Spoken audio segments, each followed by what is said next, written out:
Oi, pessoal, bem-vindos de volta. Vamos iniciar agora o nosso terceiro bimestre em Biologia. Vamos dar adeus à genética, que nós estudamos nos 2 primeiros bimestres, saudades Mendel, e vamos entrar agora na evolução. Essa aula vai ser uma introdução ao que foi o processo de evolução, e eu acho que é importante destacar aqui a questão da religiosidade de alguns alunos. Eu não quero que vocês entrem em conflito com as crenças que vocês trazem e que a gente vai trabalhar aqui na aula de biologia. A evolução é um processo que vem acontecendo há milhares de anos. Nós vamos ver nessa aula, inclusive, provas de que essa evolução aconteceu, mas isso não quer dizer que o que você acredita está errado, tá? São coisas que você não precisa brigar. A ciência não precisa brigar com isso. Você pode incorporar esse conhecimento científico na sua crença, tá? Então é importante que vocês prestem bastante atenção nessa questão da evolução e saibam que acreditar na ciência não é desacreditar de Deus, tá? Então as duas coisas conseguem caminhar juntas, desde que você tenha um pensamento crítico a respeito daquilo que está sendo tratado, certo? Então, vamos lá. A evolução, ela está intimamente ligada com a biodiversidade, com a variedade de espécies vivas que nós temos hoje no mundo. Então, a evolução é definida como processo de origem e modificação das espécies ao longo do tempo. Então, a gente volta a estudar todos aqueles períodos lá que vocês já viram em geografia, até mesmo na biologia, em séries anteriores. E a gente vai relacionar essa evolução com a variedade das espécies que a gente encontra hoje. E não só a variedade de espécies, como a variedade de genes dentro dessas espécies. Então, por isso que antes de estudar a evolução, é importante a gente estudar a genética, né? A biodiversidade é resultado dessa evolução. Então, a gente tem que entender que sempre o ambiente físico está mudando, né? E a vida está mudando, é um processo constante de mudança. Então, mesmo que a biodiversidade esteja relacionada com a variedade de espécies, a gente tem também essa variedade de genes. Então, somos da espécie humana, mas temos variedades genéticas diferentes que nos caracterizam, mesmo sendo da mesma espécie, certo? Então, a gente tem que entender que tem essa frase desse biólogo, né, que foi citada no seu livro, 1973, na verdade, diz que nada em biologia faz sentido a não ser sob a luz da evolução. Ele traz que a evolução é a ideia central de se pensar na biologia, porque não tem como ter toda essa biodiversidade para ser estudada se não for baseada na evolução. Então, hoje a gente vai trabalhar as evidências dessa evolução, como que iniciou o pensamento evolucionista antes da gente entrar propriamente nas teorias, né? E o processo da evolução, ele é um processo muito lento, não é que de uma hora para outra, né, a gente perdeu os pelos do corpo e começou a andar em duas pernas. Não foi assim que aconteceu. É um processo muito lento e por isso ele é difícil de perceber. Mas hoje nós temos como esses indícios, essas evidências, né, de que a evolução aconteceu, está acontecendo, né? Então, uma das principais evidências são os fósseis. Fósseis são os restos ou vestígios de seres vivos que ficaram preservados. Então, existem muitos fósseis, né, preservados por mais de 11 mil anos. Entendeu? É um processo raro, de certa forma, e acontece quando o organismo ele não se decompõe de imediato e vai sofrendo pequenas alterações. Existem vários métodos de fossilização, mas aqui eu trouxe uma imagem que é da permineralização. É um dos processos de fossilização. Então, o que vai acontecer? O peixe A morreu, né? E antes dele ser decomposto, antes que haja tempo para isso, ele vai sendo os poros eles vão ser preenchidos então por carbonato de cálcio, né? Ou pedaços de árvores, de troncos. Então, nisso, quando cai água, os minerais vão sendo depositados nesses corpos, né? E aí vai preservando a estrutura desse organismo. Vocês podem ver, vai formando camadas e esses peixes vão ficando fossilizados. Claro que a carne, em específico, em ambientes aquáticos, ela não é preservada, né?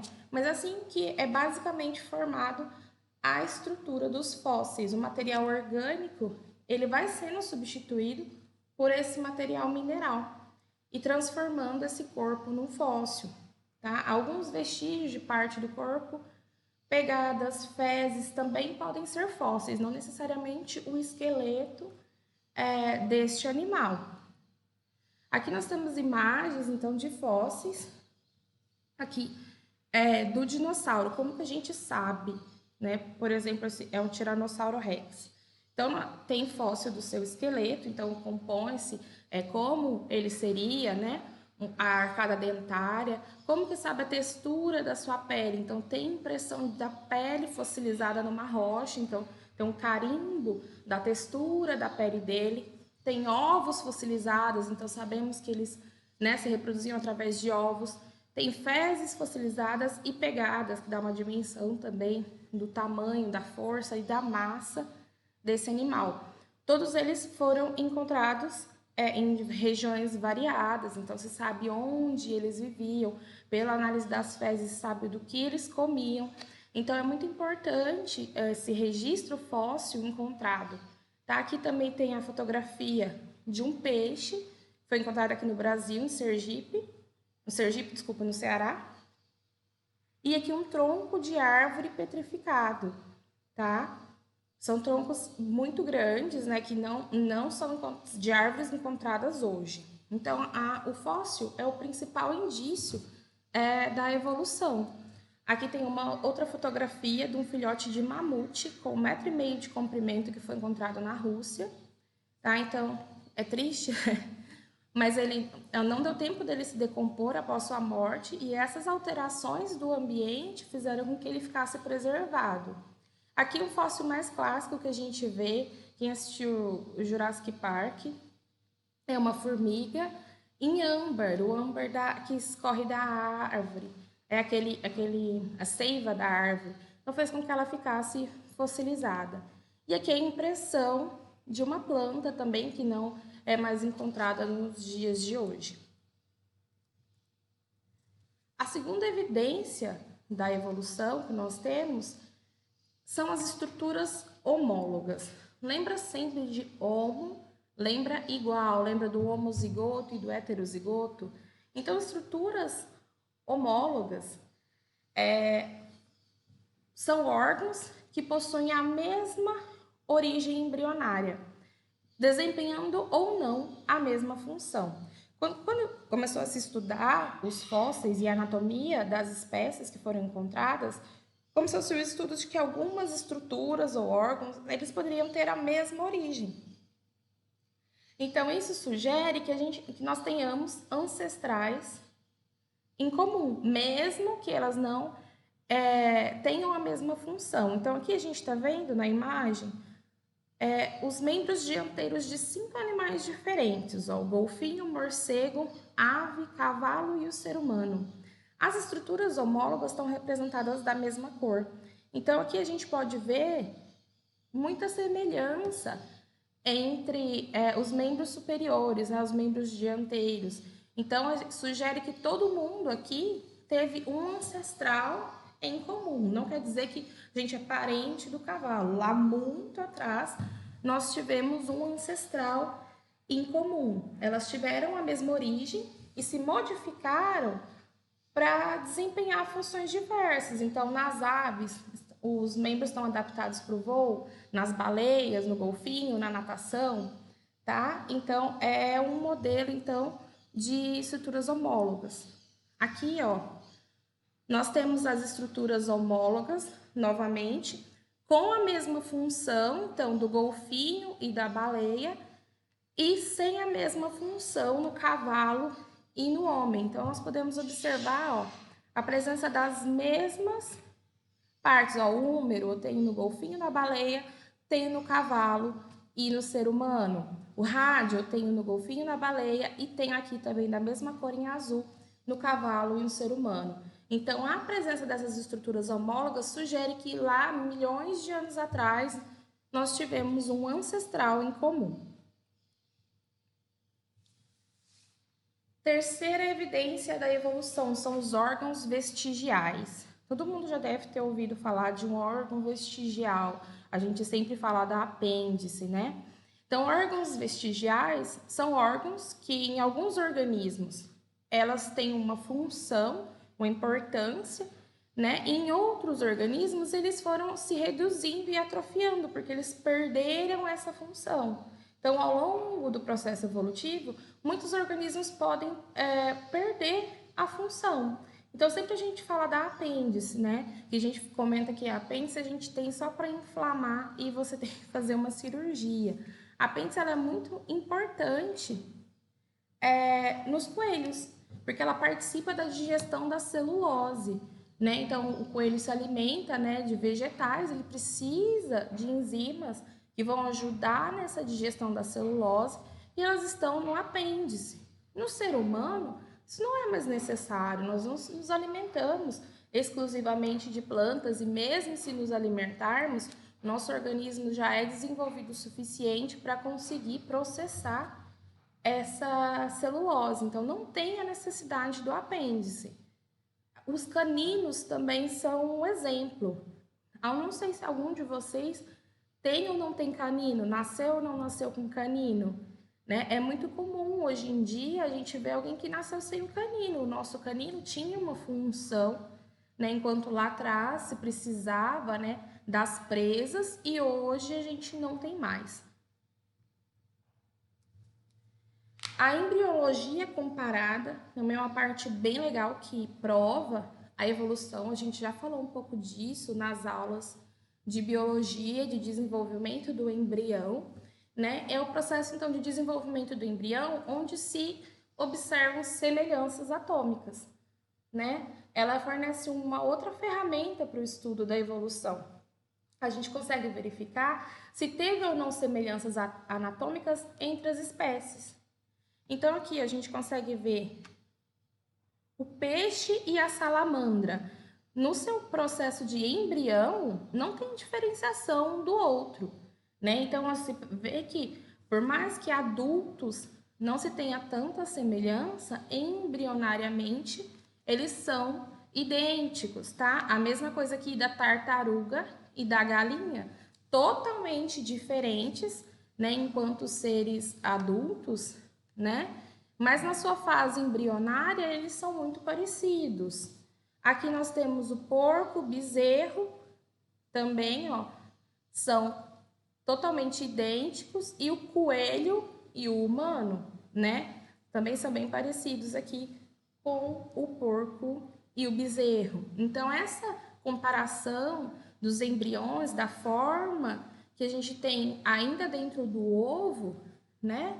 Isso mostra, então, uma semelhança nas primeiras fases da vida, que sugere, então, essa ancestralidade em comum. Vocês podem ver que a gente até comentou nas aulas de biologia, né, que isso é utilizado muito como argumento a favor do aborto, porque até certo ponto não tem diferença entre o embrião de um humano e o embrião de um coelho, por exemplo, certo?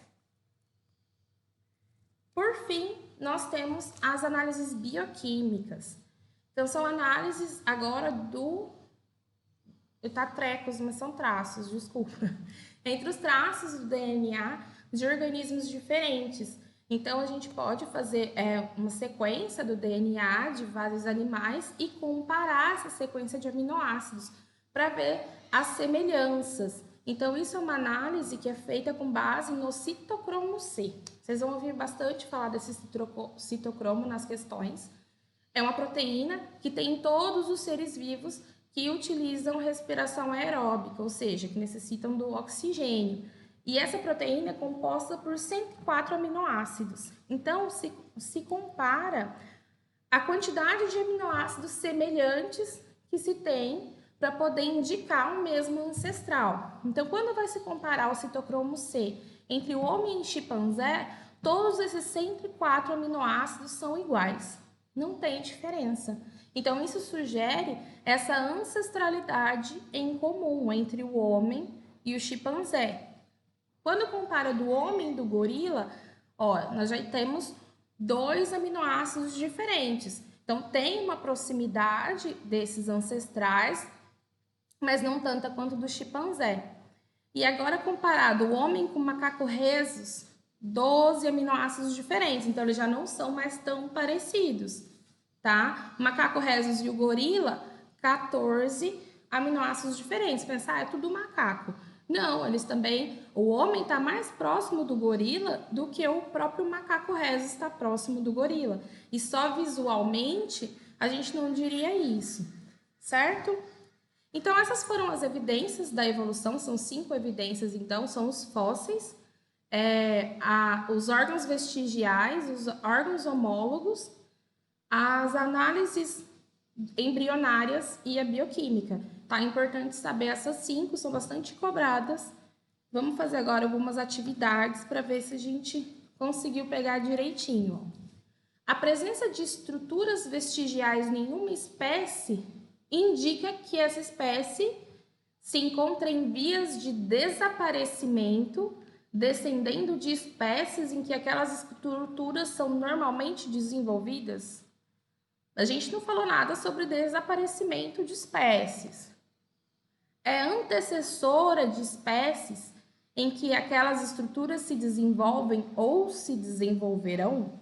Ela é antecessora, se eu encontrei um órgão vestigial, um vestígio disso, vem mudando de hábito, tornando desnecessárias essas estruturas que tendem a desaparecer.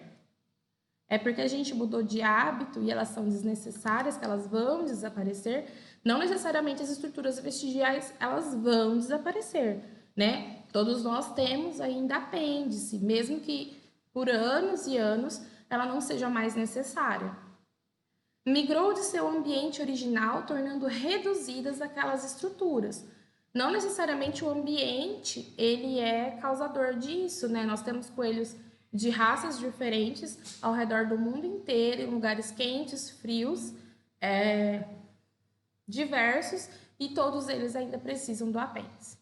Descende com outras que têm aquelas estruturas desenvolvidas de um ancestral em comum. Então, é isso, as estruturas vestigiais, ela vem de uma estrutura que era desenvolvida de um ancestral em comum. Então, por isso que a gente fala que o coelho e o humano, além da questão embrionária, né, a estrutura vestigial mostra que eles tiveram algum ancestral em comum.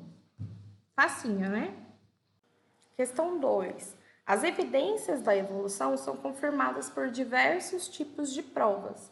As provas embriológicas se baseiam. Letra A. Na grande semelhança que apresentam os embriões de animais de classes diferentes nas etapas finais do seu desenvolvimento, não são nas etapas finais, nas etapas iniciais. Na grande diferença que apresentam os embriões de animais de classes diferentes nas etapas finais do seu desenvolvimento. Os embriões de animais de classes diferentes, eles apresentam sim muitas diferenças na etapa final do seu desenvolvimento. Mas não é nisso que as provas embriológicas se baseiam. Elas não se baseiam na diferença, elas se baseiam na semelhança. E aí a gente chega na letra C, ó, na grande semelhança que apresentam os embriões de animais de classes diferentes nas etapas iniciais do seu desenvolvimento. Tá? Então, a resposta correta, letra C. A letra D, na grande diferença que apresentam os embriões de classes de animais diferentes nas etapas iniciais do seu desenvolvimento. Não é o contrário, na grande semelhança. Ou na grande diferença que apresentam... Ah, essa aqui ficou igual, mas então, é a letra C. Certinho? Então, se você ainda ficou com dúvidas, manda lá no grupo ou manda no meu privado, tá? O vídeo também vai estar disponível no IGTV do Instagram. Corre lá no GR8, baixa as atividades, tem que mandar para mim ainda hoje. Até semana que vem. Tchau!